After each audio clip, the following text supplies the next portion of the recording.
Thank you very much, and thanks a lot to HCCA for the invitation to come here. It's been a pleasure to be part of this conference so far. Very good papers.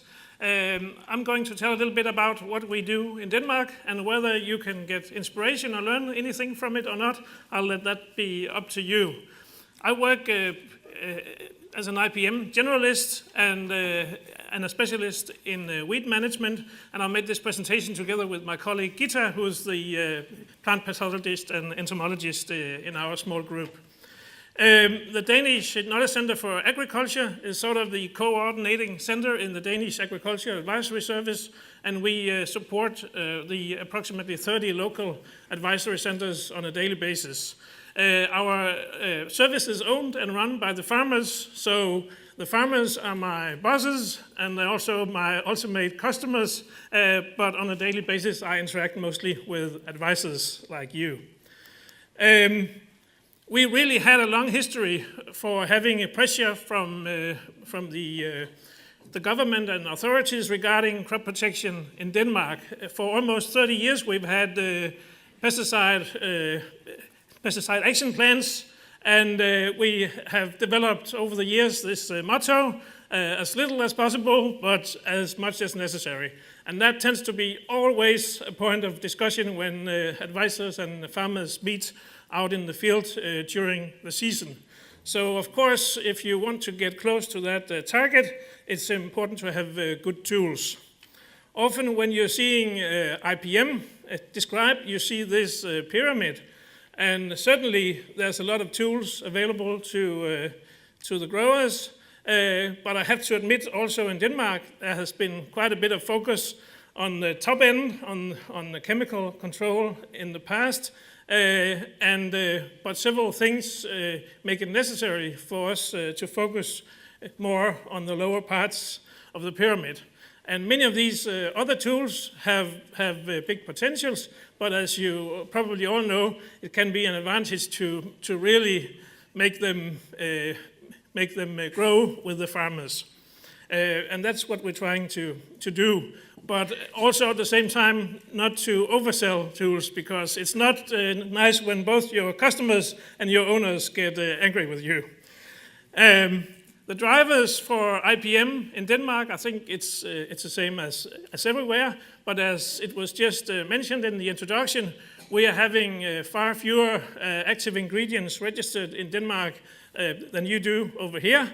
And the key word or the key background for that is groundwater issues. We also have many restrictions in dosages, for instance pendimethalin, which I know you use here to prevent blackgrass. We have a maximum dose in Denmark that's 450 grams per hectare per year, and you don't do much in terms of blackgrass with that kind of dose. And also, as it was said, no new SDHIs. Pesticide taxes are another very important driving factor. They've been the highest in the world for many years, but last year we adopted a new tax scheme which builds upon the intrinsic properties of the active ingredients themselves, which means that some products have become much more expensive, like for instance prosulfocarb, which is our most commonly used herbicide for autumn weed control in winter wheat.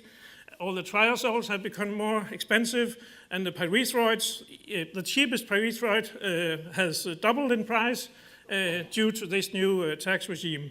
At the same time, the sulfonylurea herbicides, for instance, they have actually become cheaper. And that's definitely a challenge when it comes to prevent resistance development for the future. So we are trying to convince farmers to use also the more expensive products in order to prevent resistance. And the resistance itself is certainly a big concern. We're seeing now developments in grass weed resistance, not as bad as you do over here. And also, as I will show, fungicide resistance is becoming an increasing concern. Fortunately, also we see that other technologies are developing, and things like mechanical weed control, like inter-row hoeing in the row crops, like maize. 15 years ago, nobody anybody would think that that could be an attractive option, but today quite a big proportion of the maize area is actually hoed every year. So certainly new technologies coming forward too. Another thing with IPM is that the target always moves as we get more and more clever in and better in our understanding. The bar will move, and the authorities might be satisfied right now, but they are always telling us, you must do better, you must always do better. So we will never finish, as advisors and farmers, we will never finish our jobs. And what can seem to the growers as more and more restrictions, it's our challenge to turn that into a win-win situation. And what we have seen from working over the last few years with farmers is that everybody can actually improve their practice just a bit. But certainly the key point is here that there must be something in IPM for farmers and growers, otherwise it won't happen.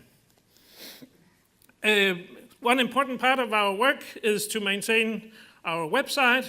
We are running campaigns there, 4 different campaigns per year. This is just a snapshot. The current campaign is about preventing spread of seeds, cleaning machinery, hygiene measures, and so on.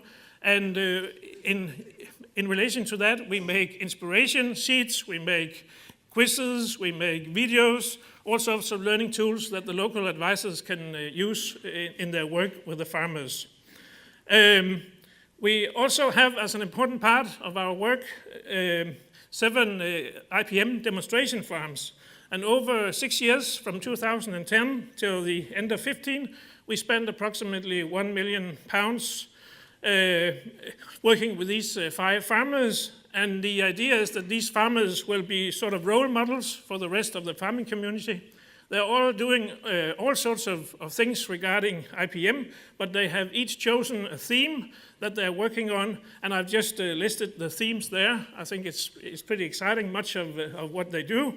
And from working closely together with these farmers, I hope they get something out of it, but I, as an advisor, certainly get a lot out of getting close to the farmer and his daily challenges. Along with that, we spent approximately, over these 6 years, £2 million for what we call targeted IPM advisory packages. And these packages, they are 2-year programs where you get support for a number of advisory hours to work with a farmer. And over the 6 years we work with this program, we get approximately 1,400 farmers through. That's not much, but they tend to be farmers with larger than average areas. So we cover, through these 6 years, approximately 15% of the total arable area in Denmark. And it's very broad work, and the target is to increase the IPM awareness of the farmers, and thereby, in the long term, to change their practice, where they can see an idea with it. We develop all sorts of tools. Here I've just shown one, and that's our IPM toolboxes. We're trying to list all available and realistic IPM tools for the major crops. Here's one for wheat.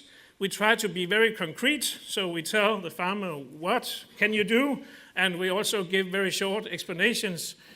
Why should you consider doing that? For instance, it could be like the photo here says, always have an untreated plot in every field, because that will give you very valuable information on which weeds are present, and also allow you to follow the disease pressure over the season. And if you're afraid of your neighbors laughing at you, then put a flag in it, and so they can see it's on purpose.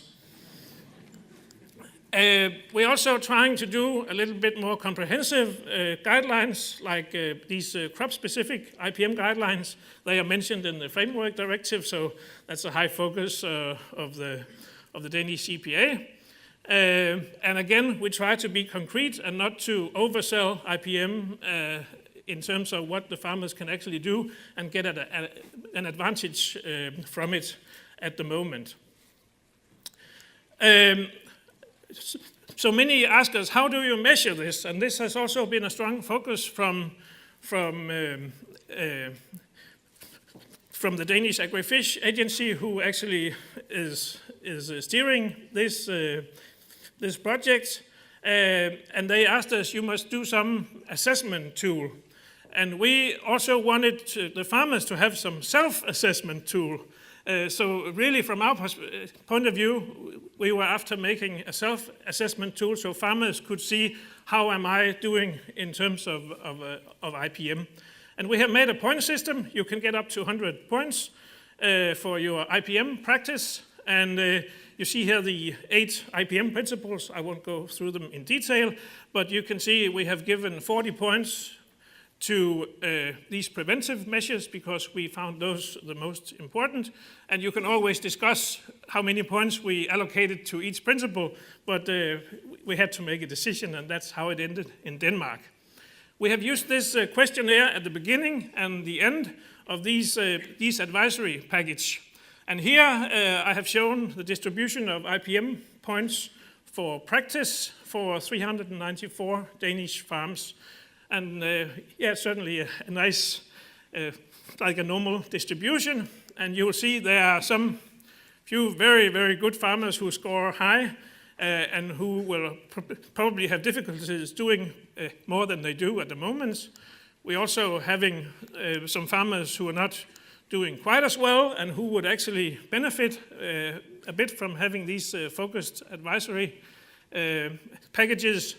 And a big middle group that are doing relatively well, but probably also can improve their practice quite a bit. When we're looking at the different IPM principles, we can also see and get ideas on which areas we should focus on. Here I have divided these points in different groups, again according to the 8 IPM principles. And if we're looking at the average score here, it's 66%. And we can see the Danish farmers here are scoring pretty high in terms of using cultural controls to the maximum. Also, because we've had such a big focus for almost 30 years on dose optimization, that's not surprisingly an area where they score relatively high. However, we can see there are also challenges. For instance, prevention of weed spread. We know that's a weak point because all this thing about cleaning machinery and so on, that's something that needs to take place at the most busy time of the year for the farmers. Protecting beneficial organisms is also a challenge according to this. And again, I think mainly because of time constraints, this follow-up and evaluation of the year's efforts is a weak point. But we're trying to turn that into an advantage in focusing on that in our advisory efforts. Along with these 0 to 100 points for practice, we also give 0 to 100 points for awareness, because we ask these farmers a lot of questions where they will show us what they know about IPM. And as you see here, fortunately, there's a very nice relation between the points they score for awareness and the points they score for practice. Well, it might seem like a gunshot, but still, if you're looking at the many points, it's a very significant relation. And you see here, with our system, we need to change or increase the awareness by 5 points in order to increase the practice with 1 point. And that's actually what we see. I don't have time to show you that now, but we have done scoring in this system at the beginning and at the end of these advisory packages, and we can actually see that we move the farmers most in terms of awareness, and we hope then after the 2-year period that they will also change their practice in the direction that we like. I'm also being asked to say a little bit about our pest and disease monitoring system, which we run on our main website for the most common pests and diseases in the arable crops. And that's run for many years. It started in 1991, so that's almost 25 years now. The basis for it is that the farmers should know the resistant profiles of the varieties.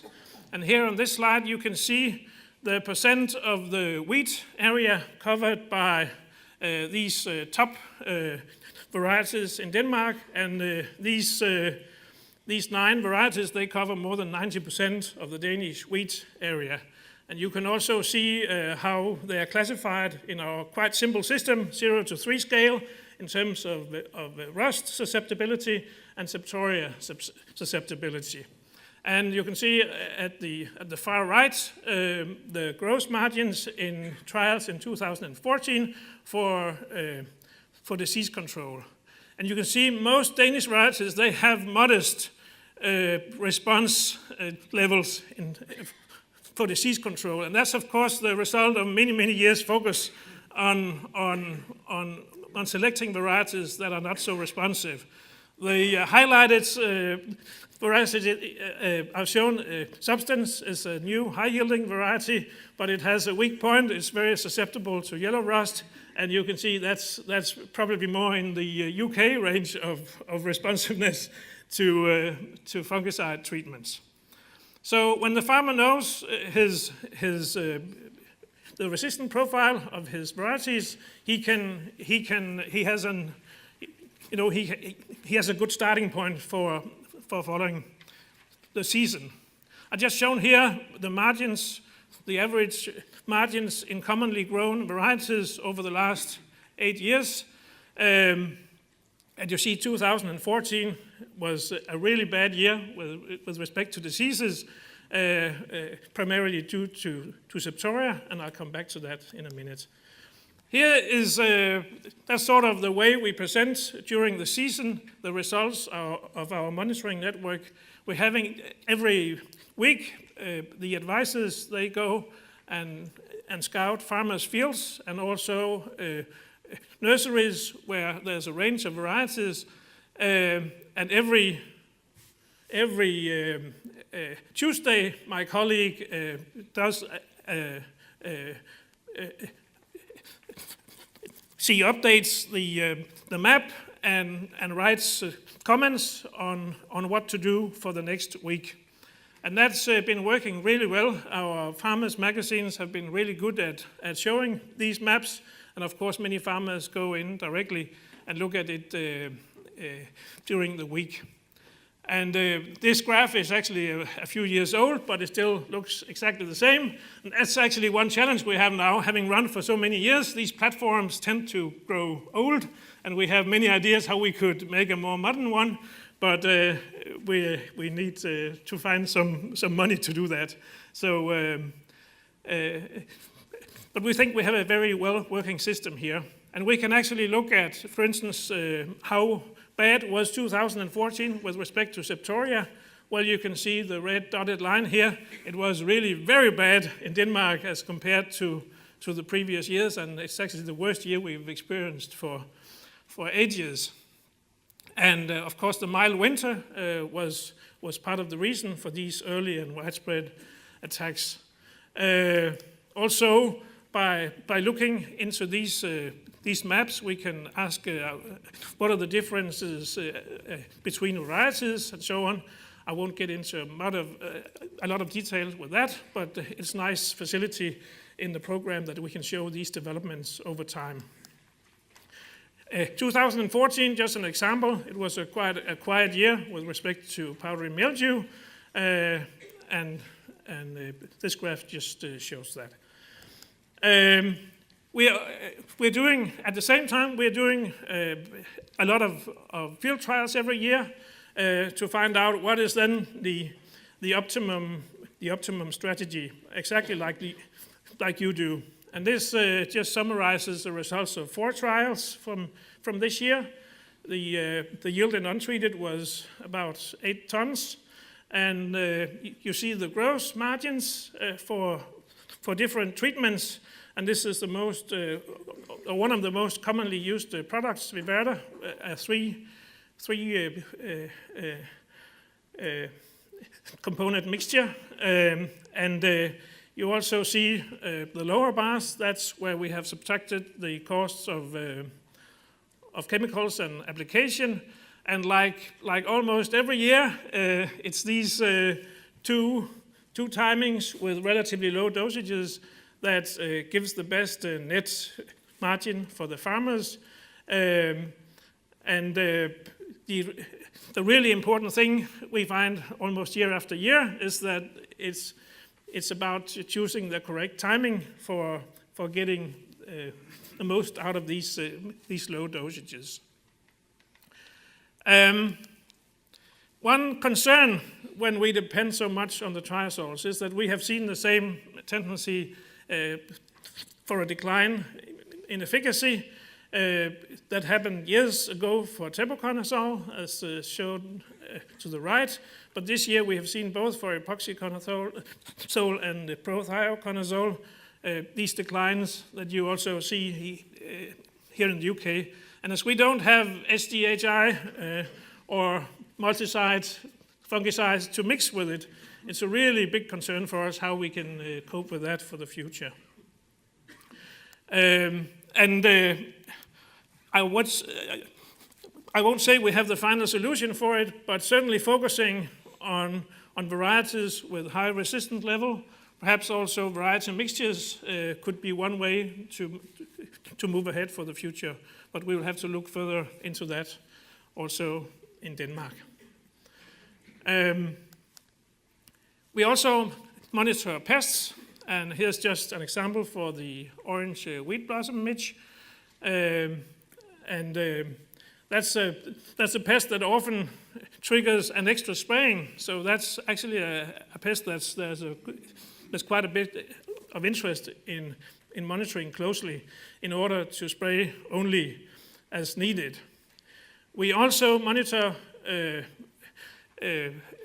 the aphids in cereals, both in spring and in autumn. And this graph here shows the results of our autumn monitoring here in 2014 and also for the previous years. The aphid attacks this autumn has really been bad, as you see on the top left photo. And we see also on the graphs that this autumn has been the worst year for the last 10 years. And of course, many farmers have reacted and have sprayed because of this monitoring. We want the farmers not to spray too much because pyrethroids are basically our only option, and we don't want to run into resistance problems. But you see those farmers who haven't sprayed, they already see now in the autumn these symptoms of barley yellow dwarf virus. Probably it's been right many places to spray this autumn. We also, in oilseed rape, we are monitoring the flea beetles, as we just had a little vote about. We see in Denmark this tendency for the beetles to occur in cycles, like with approximately 10 years between the peak attacks. And now we are getting a little bit worried because we've had a couple of quiet years, as seen on the graph there, but now we are going into a part of the cycle with more attacks in the coming years, and we really worry about the pyrethroids because also in Denmark they are our only option, and we actually don't know, to be honest, if we have resistance. We haven't done enough tests, so we're interested in what you see here in the UK, and we're also worried if we will get the neonic back in the future. So we're again trying to ask farmers not to spray when it's not strictly necessary. And I think few farmers in Denmark have sprayed 3 or 4 times, like was revealed in this questionnaire before. But we will try to do the same thing with our Danish advisors, and we can report the results back a little later, perhaps. That's what I plan to show you, just a little little appetizer for what we have been doing in Denmark, but I've included my email address in the presentation, so if you have questions or want to get back, you're welcome. Thank you very much. Great, thank you.